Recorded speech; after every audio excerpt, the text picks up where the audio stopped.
Welcome students, this is a lesson for English language and it is for Form 4. So the unit is Unit 2 and then the topic is Ready for Anything. So the textbook is Full Plus 4. Before we begin, let's look at the learning standards.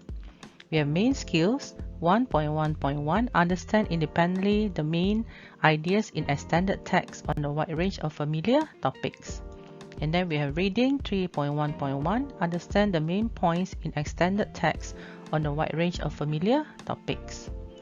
And then writing 4.2.3 Produce an extended plan or draft and modify this appropriately in response to feedback or independently. For the complementary skills, speaking 2.1.1 Explain simple content on familiar topics from what they read and hear. And then speaking 2.1.4 Explain and justify own points of view. Writing 4.2.2 Spell written work on a range of text types with reasonable accuracy. Now let's begin our lesson. The first one is the introduction.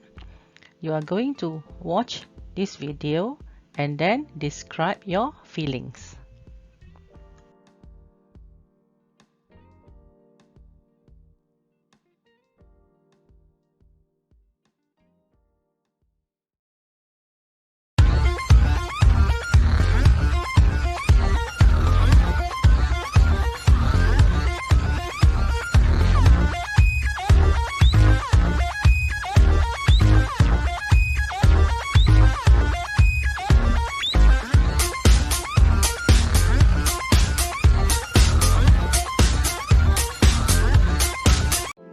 How do you think the people in the video are feeling? So let's look at some words for feeling. You have thrilled, enjoyable, tempting, terrified, anxious, monotonous, terrifying, risky, fearful, uneasy, and unforgettable. Now let's move on to the next section, which is reading. And then you are going to read and also discuss what charities are there in your country. Do they do a good job? So it is about charities. Then, have you ever done anything for charity? So read the text quickly. What do all the people mentioned in the text have in common? So the title is The Things People Will Do.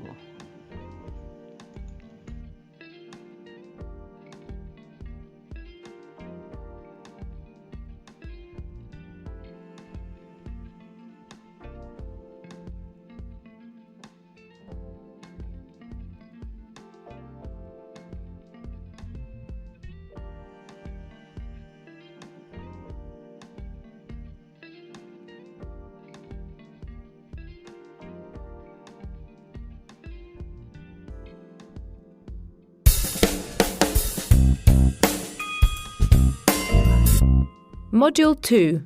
Ready for anything. 2A. Read.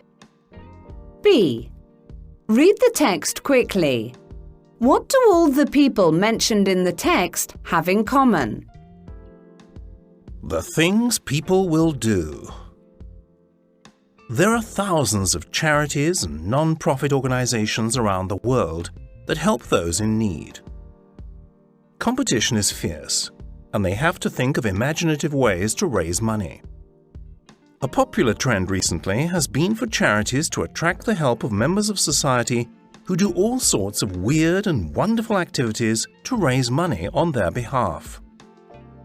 People are prepared to do unusual and even extreme things for this cause. David Hunt, who is a firefighter, did something of the kind in 2010. He spent 48 hours without any food, locked in a glass box, which was hanging 30 feet in the air from a crane above central London. His unusual challenge was certainly not easy, but it successfully gained a lot of attention. With a little help from another firefighter who was on the ground, they managed to persuade the public to support their cause by making donations that added up to over £5,000. Their chosen charities were the Firefighters Charity and Cancer Research UK.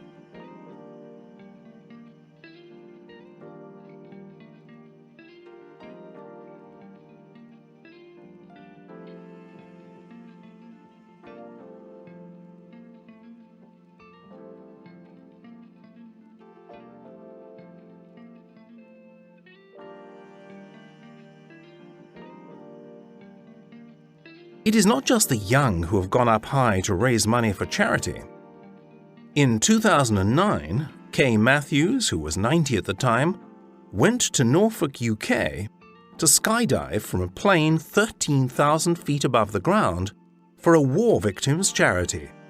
She raised about £3,000. Few people are brave enough to go skydiving, let alone an elderly woman, but she loved every minute of it.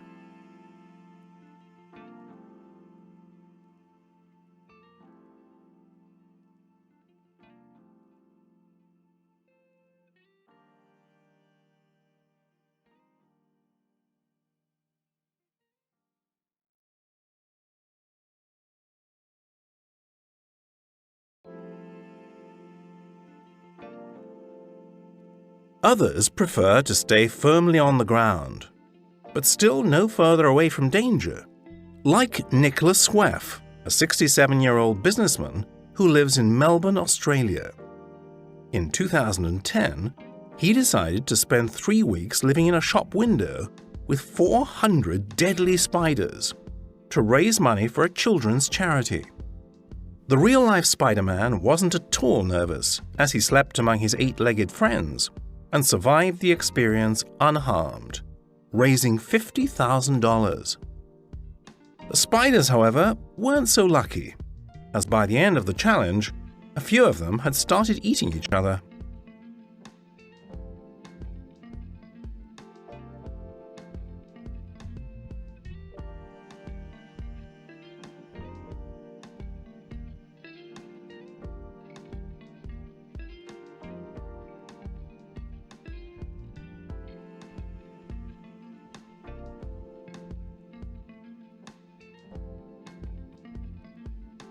Raising money for charity is also popular with students.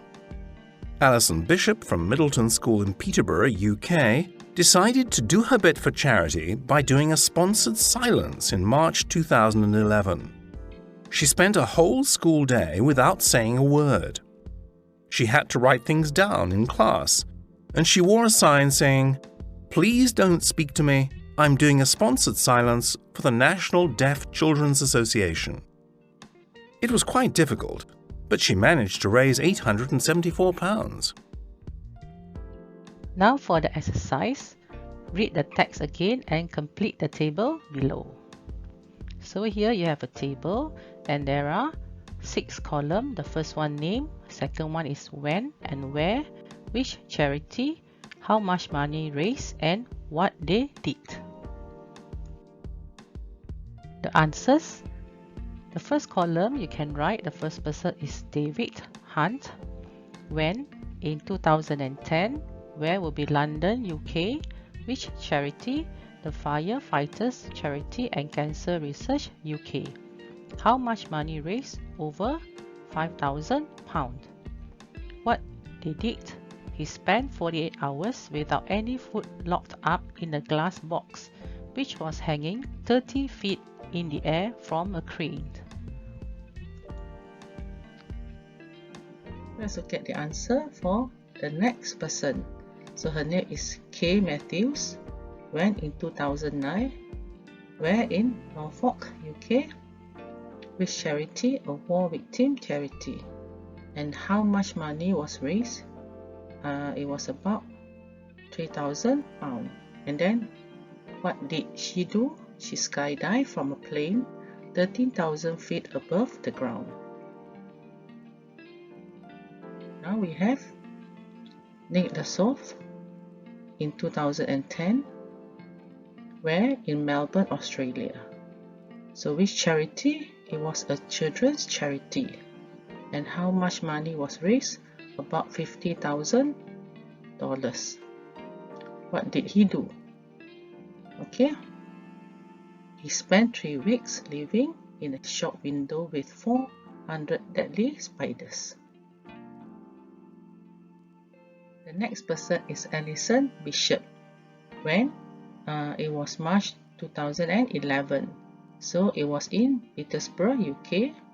And then the charity, the National Deaf Children's Association. How much money was raised? £874. And then what did she do? She did a sponsored silence and spent a whole school day without saying a word. For reading exercise D, you have to look at the highlighted words in the text and try to guess what they mean. Then match them with the meaning from the phrase 1 to 8 below. So, the highlighted words: weird, challenge, attention, support, ground, brave, deadly, and unharmed. So let's look at the tips. When trying to guess the meaning of an unknown word, always look for clues in the context, the words before and after it, as well as the previous and following sentences. Also, look for clues in the word itself. See if it is similar to any other words that you know and try to analyze it into its part. For example, root or the ending, prefix, suffix, and then try to determine what part of speech is it. Is it a verb, noun, adjective, or others? If it has a positive, negative, or neutral meaning. And what general topic is it related to? What it means approximately.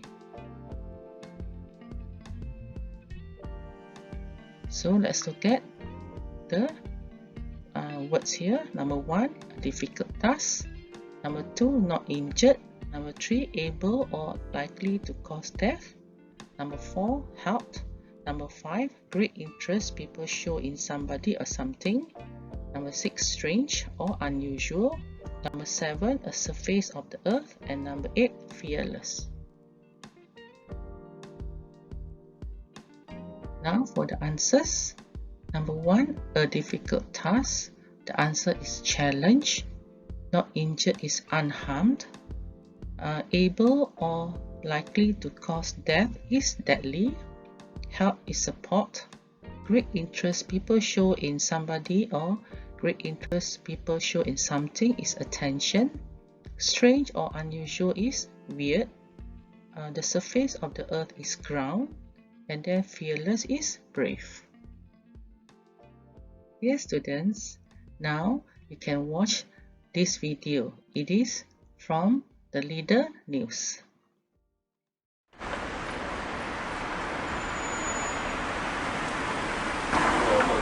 Check my bed to see if there's any spiders snuck in, and hopefully there won't be, but before I pop in, I will clear the spiders out.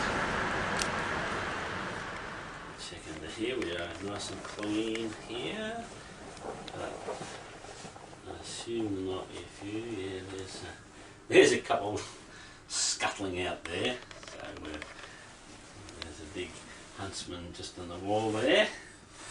And what else? There's a redback up the corner, so we'll get rid of him. And there's another redback here, another couple just crawling around over there, so they won't be joining me in bed. Decided to gather about 300 spiders together. There'll be mainly redbacks and blackhouse spiders and huntsmen. However, there'll be a smattering of other types too. There'll be some white-tailed spiders and some wolf spiders and some jumping spiders and a few other little mystery spiders lurking around in there. And I'll be in there for about just over 3 weeks, and I'll be raising money for the Variety Club. So they'll all be in one cage. There'll be about 300 or 400 of them, and I'll be moving in shortly thereafter myself to break my Australian record.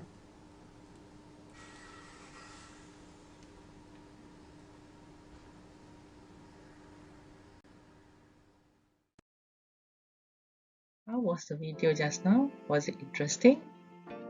Now we're going to move on to vocabulary. So today it is adjectives. So let's look at the activity. What do the adjectives in bold mean? Match them with the definitions A to J. So you have 10 sentences here, and then there are adjectives in bold. So you have dedicated, ambitious, courageous, responsible, reliable, strict, patient, sociable, unselfish, and intelligent. Let's get the sentences. Mrs. Smith is a dedicated teacher. She always prepares fun activities for her students. Larry is so ambitious, he'll do anything to achieve what he wants. Kevin was very courageous.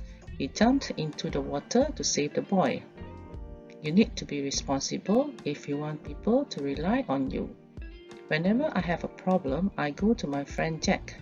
He's very reliable. Our teacher is very strict. If we are late, she doesn't allow us to enter the classroom. My mother is patient with us. She hardly ever yells at us. Sandra is a sociable child who will talk to anyone. Olivia is the most unselfish person I know. She never thinks about herself. John is quite intelligent. Whenever the teacher asks a question, he is the first to answer. So let's look at the definitions A to J. A. Able to make good decisions and therefore be trusted. B. Demanding that rules, especially about behavior, are allowed. C. Enjoying meeting and talking with other people, outgoing. D. Spending time doing something because it is important to you. E. Really wanting to become successful. F. Brave, showing courage. G. Able to stay calm for a long time. H. Can be trusted when needed for help or support. I. Caring more about other people's needs and wishes than your own. And lastly, J. Clever, good at thinking and learning. Let's look at the answers. So for the word dedicated, number 1, the answer is D. Dedicated means spending time doing something because it is important to you. Number 2, ambitious, the answer is E. So ambitious means really wanting to become successful. Number 3, the word is courageous, or the adjective is courageous. So answer is F. Brave, showing courage. And the next adjective is responsible. So answer is able to make good decisions and therefore be trusted. Okay, then we have the next one, reliable. Reliable means H, can be trusted when needed for help or support. Then we have strict. Strict is B, demanding that rules, especially about behavior, are followed. And then for patient, patient is G, able to stay calm for a long time. And for the adjective sociable, it is C. The meaning is enjoying, meeting and talking with other people, outgoing. And then we have the word or the adjective unselfish. So definition is caring more about other people's needs and wishes than your own. And lastly, we have intelligent. So it is J. Meaning is clever, good at thinking and learning. Dear students, now let's learn adjectives. Adjectives are words that give more information about a noun or pronoun and can go in different positions in a sentence. We use adjectives to describe nouns. Most adjectives can be used in front of a noun. For example, he has a beautiful house. We saw a very exciting movie last night. So the noun is in blue, like house and movie. So the adjective beautiful and exciting, they are in front of the noun. So beautiful house, exciting movie. Or can also put adjectives after a link verb like be, look or feel. Example, be will be is, are or am. So house is beautiful. His house is beautiful. So the word beautiful is after is. Then another one, you can look at the next sentence. That movie looks interesting. So the word looks. So looks interesting.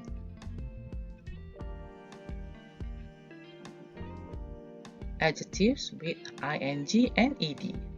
The commonest ing adjectives are amusing, annoying, boring, disappointing, exciting, interesting, frightening, tiring, shocking, surprising, and worrying. So you can write sentences like, I read a very interesting article in the newspaper today. He has a very annoying habit of poking his friends. It was a tiring day jungle trekking for most of us. That Dracula film was absolutely terrifying. Dear students, adjectives also end with ing or ed. So the commonest ed adjectives are annoyed, bored, closed, delighted, disappointed, excited, frightened, tired, and worried. There are 4 example sentences here. We had nothing to do. We were really bored. Harry didn't really enjoy the Dracula film. Most of the time, he was terrified. I was really annoyed with her attitude. My father was disappointed with my examination results. Dear students, let's look at the order of adjectives. Normally, when you write, you will write 2 or 3 adjectives. So it is very unusual to have more than 2 or 3 adjectives. So please remember this, especially in your writing. So let's look at the order of adjectives. We have number 1, opinion, number 2, size, number 3, physical quality, number 4, shape, number 5, age, number 6, color, number 7, origin, number 8, material, number 9, type, and number 10, purpose. So for opinion, there are examples like unusual, lovely, beautiful. As size, we have big, small, tall. For physical quality, we have thin, rough, or untidy. And for shape, examples are round, square, rectangular. And then number 5, age, young, old, youthful. And then 6, color, we have many colors, for example, blue, red, and pink. Number 7 will be the origin, for example, Dutch, Japanese, or Turkish. And material, number 8, we have metal, wood, plastic. And type. Type, for example, general purpose, four-sided, U-shaped. And the last one will be purpose. So, what is the purpose? Examples, cleaning, hammering, cooking. Let's do a short practice on the order of adjectives. So remember that it is unusual to write more than 2 or 3 adjectives, and these are just examples. So remember the order. We have number 1, opinion, number 2, size, number 3, physical quality, number 4, shape, number 5, age, number 6, color, number 7, origin, number 8, material, number 9, type, and number 10, purpose. So we have 5 sentences here. Let's practice. So number 1, it was made of a strange green metallic material. So strange is your opinion, green will be the color, and then metallic will be the material. So the order of adjectives in this sentence, 1, 6, and 8. Let's look at number 2. It's a long, narrow plastic brush. So long is size, narrow is the shape, and plastic is the material. So the order 2, 4 and 8. Next sentence. Panettone is a round Italian bread-like Christmas cake. So round is the shape, Italian is the origin, and bread-like is number 8, material. So order is 4, 7, 8. The next sentence. She was a beautiful, tall, thin, young, black-haired Scottish woman. So I need to remind you that you do not write more than 2 or 3 adjectives. Okay, this is just an example.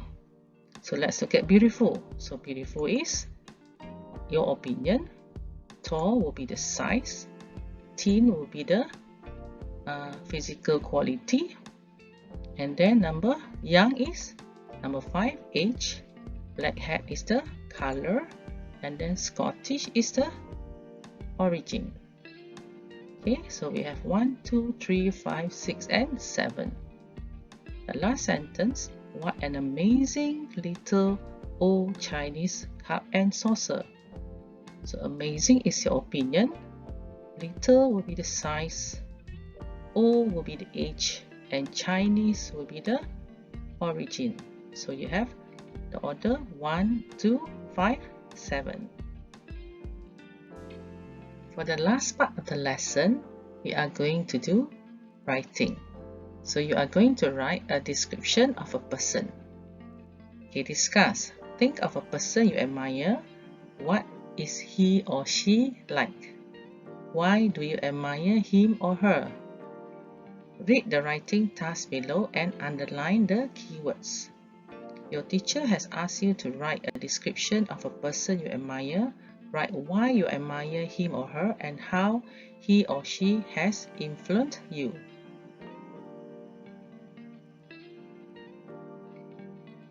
For exercise C, read the description below and answer the questions.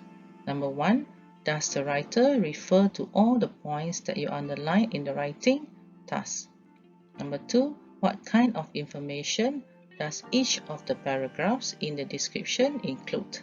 Number 3. What examples does the writer use to support the following from paragraph 2? A. My uncle is the most courageous person I know. B. Few people are as kind and unselfish as he is. C. His great sense of humor. The person I admire the most is my uncle Tony. He is a firefighter and he has performed some extremely heroic acts. My uncle is the most courageous person I know. He risks his life every day to save others. He really loves his job and wouldn't change it for anything.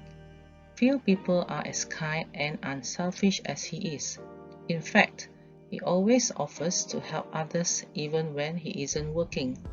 Another quality that really stands out is his great sense of humor. Whenever we are together, he makes me laugh a lot. As for myself, my Uncle Tony has been a huge influence on me. He has shown me how important it is to help others who are in need. I believe he's the reason why I've decided to become a doctor. I really like my Uncle Tony, and so does everyone in the community. Nobody ever has a bad word to say about him. I hope I can gain that kind of respect from people in the future too. Now let's look at the answers. So for the question number 1, does the writer refer to all the points that you underline in the writing task? Answer is yes, he or she does. Number 2, what kind of information does each of the paragraphs in the description include? So in paragraph 1, general information about the writer's uncle. Paragraph 2, uncle's character and reasons the writer admires him. Paragraph 3, how the uncle has influenced him or her. And paragraph 4, general comments about the uncle and his or her feelings. And number 3, what examples does the writer use to support the following from paragraph 2? A. My uncle is the most courageous person I know. Answer will be he risks his life every day to save others. B. Few people are as kind and unselfish as he is. Answer is, in fact, he always offers to help others even when he isn't working. And then C. His great sense of humor. So the answer is, whenever we are together, he makes me laugh a lot. Let's do another exercise. What examples can you think of to support the following? Number 1, my mother is dedicated to her job. So let's look at the suggested answers. How to explain dedicated? So she even brings home work when she has a lot to do. Number 2, no teacher is as calm and patient as my English teacher. For instance, whenever, so we need to describe calm and patient. Whenever we make noise and talk to each other, he never yells at us, but tries to attract our attention in the best way possible. Number 3, Susan is quite sociable. In fact, so how to explain sociable? So you can say, in fact, she always makes new friends wherever she goes. There are some tips here before you start. So read the writing task carefully and underline the key words. We did that just now. Think about who you are going to write about and try to come up with ideas. Make notes and plan your paragraphs carefully using the plan above. Okay, then don't forget to refer to all the points that you underlined in the writing task, and then make sure that you give examples to support your opinion about the person's personality. So let's look at the plan. When writing a description of a person you admire, follow the plan below. First, there must be introduction. Give some general information about the person's, maybe the person's name, relationship to you, and his or her job. And then for the main part, you have 2 paragraphs. You can describe the person's personality and give examples to support your opinion. And number 2, say what influence the person has had on you or other people. And then the last paragraph, which is the conclusion, you can make a general comment about the person and say how you feel about him or her. Here you can read sample essay 1.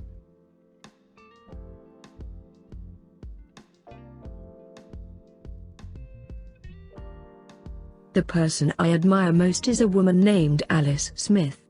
She has an extraordinary job as a secretary in a law firm in Selangor. This job makes high demands on her time, but what astounds me about her is not her job, but her unconditional love for animals. I first got to know her when I visited the SPCA, Society for the Prevention of Cruelty to Animals, to get a cat. Alice was there, tending to one of the dogs which had a swollen paw. It was only a tender pup, so I approached her to ask about the animal. I became increasingly disgusted as she told me the story of how the puppy was ill-treated. It was a kind passerby who took the puppy to the SPCA after realizing that its owner had ill-treated it. I then asked if she was a vet, and I was surprised to find that she was an SPCA volunteer. I was moved by her devotion to her cause and asked if I could become a volunteer myself. We became good friends as she sat down to give me some details on what it was like helping to look after these lovable animals. Since then, she has inspired me in many ways. I have not only learned how to thoroughly care for my cat, but my interest and love for animals has grown since meeting her. I find it incredible that despite her busy schedule as a secretary, she still finds the time to go there more than 3 times a week to see to the animals. Perhaps I will do the same in future, as I only volunteer at the SPCA during the weekends now. Now you can read sample essay 2. The person I admire most. The person I admire most is my father. He is a man of medium build and height. He runs a small textile shop on Delima Street which provides the family with a good and steady income. My father actually came from a very humble background. He was born to a poor family in Malacca. My grandparents could not even afford to send my father for higher education. After completing his studies in his village, he helped my grandfather in the paddy fields. At the age of 18, father decided to leave the village and head to the city in search of work. He found work as a peon in a small textile company. He was very hardworking and his superiors were pleased with him. They advised my father to continue his studies by taking part-time classes. He took their advice and enrolled himself in evening classes. He learnt English and other subjects in these classes. After getting a diploma from his studies, he was promoted and sent to manage the Singapore branch. My father was never a spendthrift and he never drank or smoked. My father had only worked for that one company. He constantly improved himself and grew with the company until he was appointed as one of the company's directors. When the founder of the company had passed away, the branch was sold to my father. My father is truly my role model. He has given the family everything. He sets himself as an example for us to follow. He is never angry without a good cause and is always cheerful, kind and helpful, and I hope that, by his example, I would grow up to be like him, too. Dear students, we have come to the end of our lesson for today. Thank you for watching this video, and hopefully we'll meet again in another lesson for English language for the Form 4. So before I sign off, I'm Madam Gan, and do remember to subscribe to my channel. It is called Educator Omni Tube. So signing off. Bye bye.